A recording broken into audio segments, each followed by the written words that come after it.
हवा महल में आज हमारी श्रृंखला सुनो कहानी।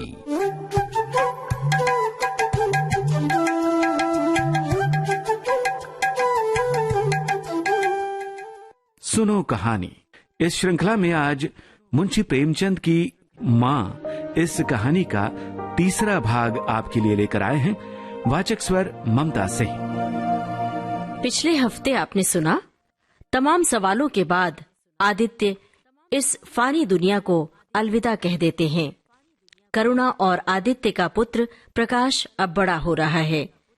करुणा चाहती है प्रकाश अपनी पिता की अधूरी इच्छाएं पूरी करे, लेकिन प्रकाश का लक्ष्य कुछ और ही है।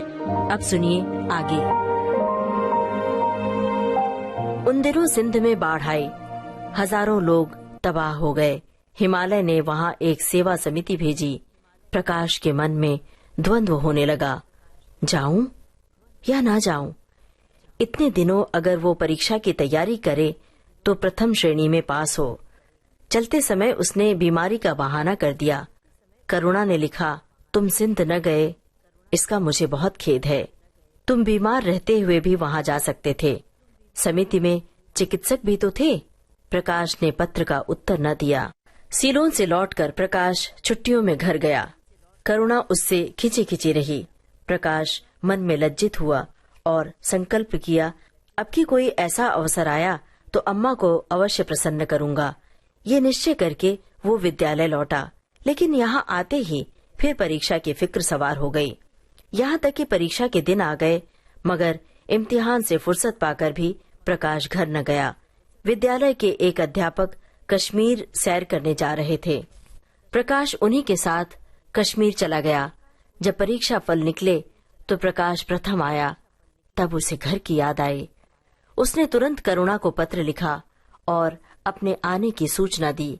माता को प्रसन्न करने के लिए उसने 2-4 शब्द जाति सेवा के विषय में भी लिखे। अम्मा, अब मैं आपकी आज्ञा का पालन करने को तैयार हूँ। मैंने शिक्षा संबंधी कार्य करने का निश्चय किया है। इसी विचार से मैंने ये विशिष्ट स्थान प्राप्त किया है। ये उपाधि लेकर वास्तव में मैंने अपने सेवा मार्ग से एक बाधा हटा दी है। अब लोग मेरी इज्जत करेंगे और मुझे जिम्मेदारी का काम सौंपेंगे, जो पहले मांगे भी न मिलता था। करुणा की आस फिर बंधी। विद्यालय खुलते ही प्रकाश के नाम रजिस्ट्री का पत्र पहुंचा। उन्होंने प्रकाश को इंग्लैंड जाकर विद्याभ्यास करने के लिए सरकार के वजीफे की मंजूरी की सूचना दी थी। प्रकाश पत्र हाथ में लिए हर्ष के उन्माद में जाकर माँ से बोला, अम्मा अम्मा, इंग्लैंड जाकर पढ़ने के लिए सरकारी वजीफा हमें मिल गया। करुणा ने उदासीन भाव से पूछा, तो तुम्हारा इरादा क्या है आखिर? प्रकाश ने बोला, मेरा इरादा? ऐसा अवसर पाकर भला कौन छोड़ता है इसे? करुणा फिर बोली, तुम तो स्वयं सेवकों में भर्ती होने जा रहे थे। तो अम्मा, क्या आप समझती हैं कि स्वयं सेवक बन जाना ही जाति सेवा है, देश सेवा है? मैं इंग्लैंड से आकर भी तो सेवा कार्य कर सकता हूँ। और अम्मा, सच पूछो तो एक मजिस्ट्रेट अपने देश का जितना उपकार कर सकता है उतना भला और कौन करेगा? करुणा बोली, मैं ये नहीं मानूंगी। सरकार अपने नौकरों को इतनी स्वाधीनता नहीं देती। वो एक नीति बना देती है और हर एक सरकारी नौकर को उसका पालन करना पड़ता है। सरकार की पहली नीति ये है कि वो दिन दिन अधिक संगठित और दृढ़ हो। और अगर कोई मजिस्ट्रेट नीति के विरुद्ध काम करता है तो वो मजिस्ट्रेट नहीं रहेगा। वो हिंदुस्तानी मजिस्ट्रेट था जिसने तुम्हारे बाबूजी को जरा सी बात पर 3 साल के लिए सजा दे दी। इस सजा ने उनके प्राण लिए। बेटा, मेरी बात मानो। मुझे मंजूर है कि तुम अच्छा खाकर अच्छा पहनकर देश की कुछ सेवा करो, इसके बदले कि तुम हाकिम बन जाओ और शान से जीवन बिताओ। ये समझ लो कि जिस दिन तुम हाकिम की कुर्सी पर बैठोगे उस दिन से तुम्हारा दिमाग हाकिमों का सा हो जाएगा। तुम यही चाहोगे कि अफसरों में तुम्हारी नेकनामी और तरक्की हो। लड़की जब तक मैके में कुंवारी रहती है वो अपने को उसी घर का समझती है, लेकिन जिस दिन ससुराल चली जाती है वो अपने घर को दूसरों का घर समझने लगती है। माँ पिता भाई बहन सब वही रहते हैं, लेकिन वो घर अपना नहीं रहता। यही दुनिया का दस्तूर है। प्रकाश ने खींच कर कहा, तो क्या आप यही समझती हैं कि मैं जिंदगी भर चारों तरफ ठोकरें खाता फिरूं? करुणा कठोर नेत्रों से देखकर बोली, अगर ठोकर खाकर आत्मा स्वाधीन रह सकती है तो मैं कहूंगी ठोकर खाना ज्यादा अच्छा है। प्रकाश ने निश्चयात्मक भाव से पूछा, अम्मा, तो आपकी यही इच्छा है? करुणा फिर बोली, हाँ, मेरी यही इच्छा है। प्रकाश ने कोई जवाब नहीं दिया, उठकर बाहर चला गया और तुरंत रजिस्ट्रार को इनकारी पत्र लिख भेजा। मगर उसी क्षण से मानो उसके सिर पर विपत्ति ने आसन जमा लिया। विरक्त और विमन अपने कमरे में पड़ा रहा, न कहीं घूमने जाता, न किसी से मिलता, मुंह लटकाए भीतर आता, 2-4 कौर खाता और फिर बाहर चला जाता। यहाँ तक कि 1 महीना गुजर गया। न चेहरे पर वो लाली रही, न ही ओज। आंखें अनाथों के मुख की तरह याचना से भरी हुई, होठ हंसना भूल गए। मानो उस इनकारी पत्र के साथ उसकी सारी सजीवता, सारी चपलता, सारी सरसता विदा हो गई। करुणा उसके मनोभाव समझती थी और उसके शोक को भुलाने की चेष्टा करती थी, पर रूठे देवता प्रसन्न न होते थे। आखिर एक दिन उसने प्रकाश से कहा, बेटा, अगर तुमने विलायत जाने को ठान ली है तो चले जाओ, मैं मना न करूंगी।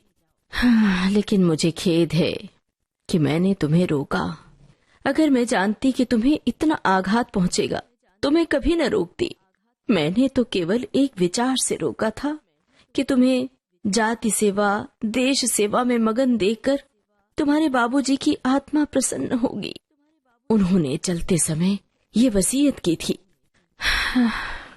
प्रकाश ने रुखाई से जवाब दिया, अब क्या जाऊंगा, इनकारी खत लिख चुका हूँ। मेरे लिए कोई अब तक बैठा थोड़ी ही होगा, कोई दूसरा लड़का चुन लिया गया होगा, और फिर करना ही क्या है। जब आपकी मर्जी है कि गांव गांव की खाक छानता फिरूं, तो वही सही, मैं वही करूंगा। करुणा का गर्व चूर चूर हो गया। इस अनुमति से उसने बाधा का काम लेना चाहा था, पर सफल न हुई। बोली, अभी न चुना गया होगा, लिख दो, मैं जाने को तैयार हूँ। प्रकाश ने झुंझलाकर कहा, अब कुछ नहीं हो सकता अम्मा, लोग मेरी हंसी उड़ाएंगे। मैंने तय कर लिया है कि जीवन को आपकी इच्छा के अनुकूल ही बनाऊंगा। करुणा बोली, तुमने अगर शुद्ध मन से ये इरादा किया होता तो यूं न रहते। तुम मुझसे सत्याग्रह कर रहे हो। अगर मन को दबाकर मुझे अपनी राह का कांटा समझकर तुमने मेरी इच्छा पूरी की भी तो उससे क्या। मैं तो जब जानती कि तुम्हारे मन में आप ही आप सेवा का भाव उत्पन्न होता तो तुम आज ही रजिस्ट्रार साहब को पत्र लिख दो ना। अम्मा, अब नहीं लिख सकता मैं। तो क्या इसी शोक में तने बैठे रहोगे तुम? जी, लाचारी है मेरी। करुणा ने कुछ और न कहा। जरा देर में प्रकाश ने देखा कि वो कहीं जा रही है, मगर वो कुछ बोला नहीं। करुणा के लिए बाहर आना जाना कोई असाधारण बात न थी, लेकिन जब संध्या हो गई और करुणा न आई तो प्रकाश को चिंता होने लगी। अम्मा आखिर कहाँ गई होगी? ये प्रश्न बार बार उसके मन में उठने लगा। प्रकाश सारी रात द्वार पर बैठा रहा। भांति भांति की शंकाएं मन में उठने लगी।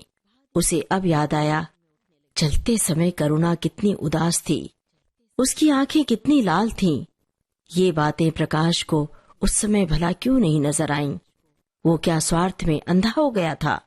अब प्रकाश को याद आया, माता ने साफ सुथरे कपड़े पहने थे, उसके हाथ में छतरी भी थी।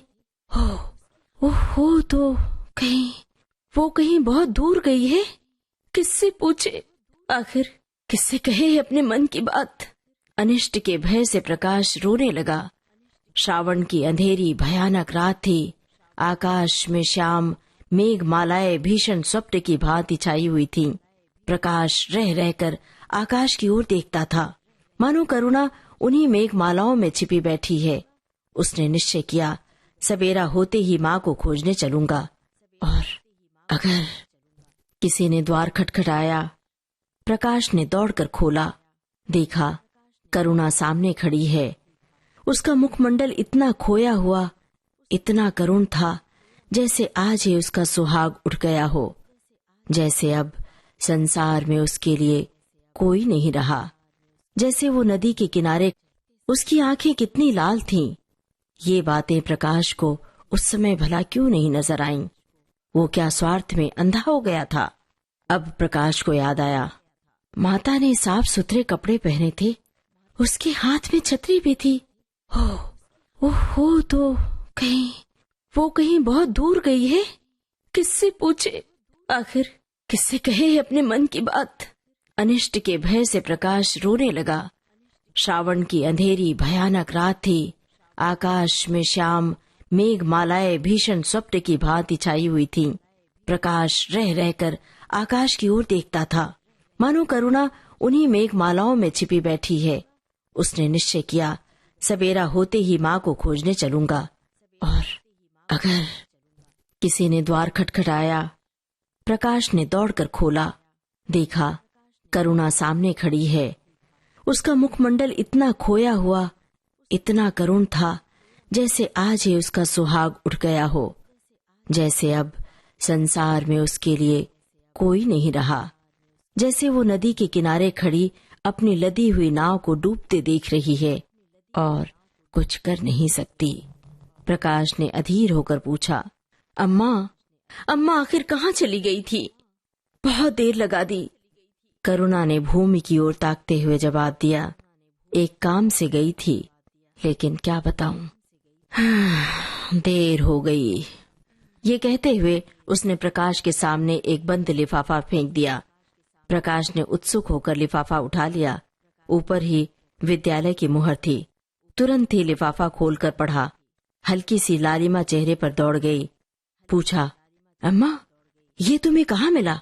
करुणा बोली, तुम्हारे रजिस्ट्रार के पास से लाई हूँ। तो क्या तुम वहां चली गई थी? और क्या करती बेटा, लेकिन कल तो गाड़ी का समय न था अम्मा। मोटर ले गई थी। प्रकाश एक क्षण तक मौन खड़ा रहा, फिर कुंठित स्वर में बोला, जब तुम्हारी इच्छा नहीं है तो क्यों भेज रही हूँ मुझे अम्मा? करुणा ने विरक्त भाव से कहा, इसलिए कि तुम्हारी जाने की इच्छा है। तुम्हारा ये मलिन वेश मुझसे नहीं देखा जाता। अपने जीवन के 20 बरस तुम्हारे हित कामना पर अर्पित कर दिए। अब तुम्हारी महत्वाकांक्षा की हत्या मैं नहीं कर सकती। तुम्हारी यात्रा सफल हो, तुम्हारी यात्रा सफल हो, यही मेरी हार्दिक अभिलाषा है।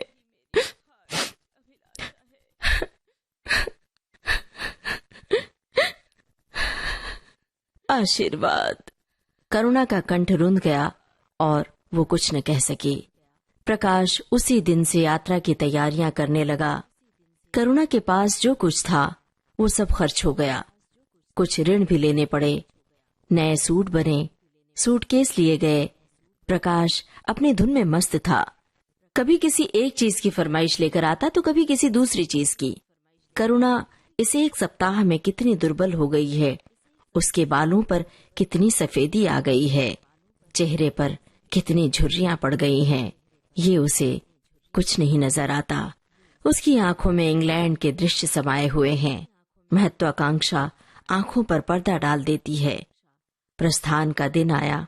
आज कई दिन के बाद धूप निकली थी। करुणा स्वामी के पुराने कपड़ों को बाहर निकाल रही थी। उनकी चादरें, खद्दर के कुर्ते, पजामे और लिहाफ अभी तक संदूक में संचित थे। प्रतिवर्ष वे धूप में सुखाए जाते और झाड़ पोंछ कर रख दिए जाते थे। करुणा ने आज फिर उन कपड़ों को निकाला, मगर सुखाकर रखने के लिए नहीं, गरीबों को बांट देने के लिए। वो आज पति से नाराज है।